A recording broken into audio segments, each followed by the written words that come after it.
Hi guys, இன்றைக்கி நம்ம carrot beans கூட்டு தான் பார்க்க போகிறோம். அதுக்கு தேவையான இன்க்ரீடியண்ட்டெல்லாம் நான் இதில் கட் பண்ணி வச்சுருக்கிறேன்.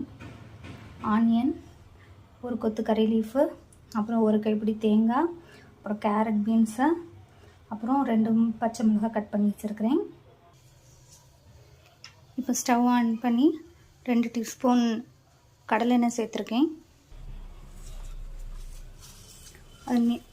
அது நல்லா ஹீட் ஆனோன்னே கொஞ்சோண்டு கடுகு சேர்த்துருக்கேன், கொஞ்சம் உளுந்து சேர்த்துருக்கேன், கொஞ்சமாக ஜீரகமும் சேர்த்துருக்கேன்.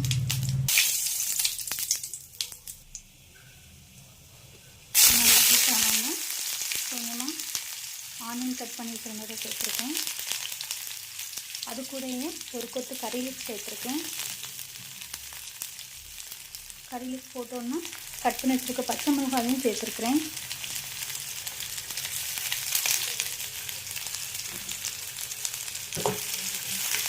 நல்லா வதங்கணும்.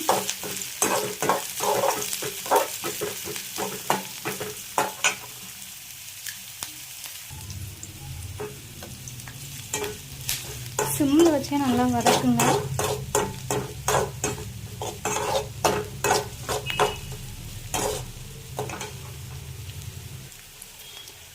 இது வதங்கிட்டு இருக்க நேரமே லைட்டாக பெப்பர் தூவுறேன் கொஞ்சமாக.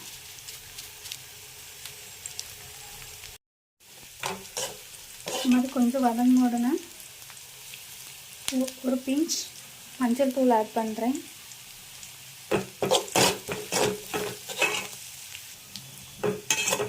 ஆனியன் நல்லா வதங்கியாச்சு. வதங்கினோடனே கட் பண்ணி வச்சுருக்கிற கேரட் பீன்ஸை போடுறேன்.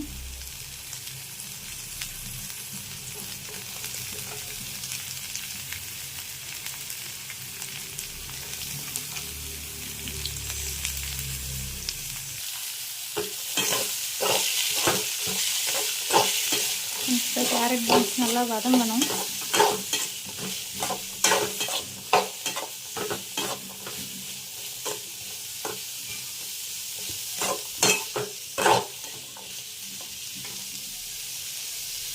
இந்த டைமில் இதுக்கு தேவையான சால்ட் ஆட் பண்ணிக்கலாம்.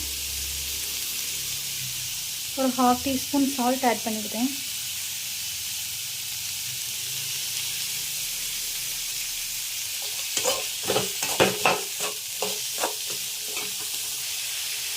கட் பண்ணி வச்ச கேரட் பீன்ஸ் நல்லா வேகிறதுக்காண்டி கொஞ்சமாக தண்ணி சேர்த்து விட்டேன்.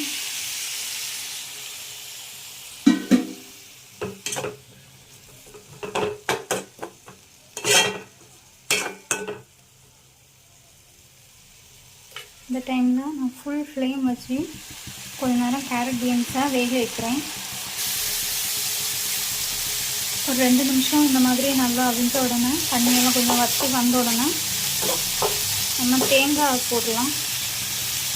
ஒரு கைப்பிடி நிறையா தேங்காய் போடுறேன். இதை உங்களுக்கு தேவைன்னா அரைச்சி கூட போடலாம். நான் துருவின தேங்காவை அப்படியே போடுறேன்.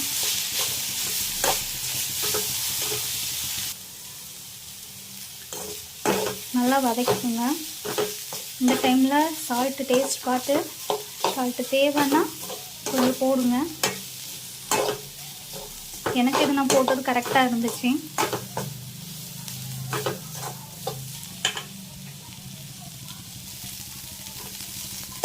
நல்லா வதக்கி தண்ணியெல்லாம் வற்றக்கூடிய ஸ்டேஜ் வந்தோன்னா நம்ம அடுப்பை ஆஃப் பண்ணிடலாம்.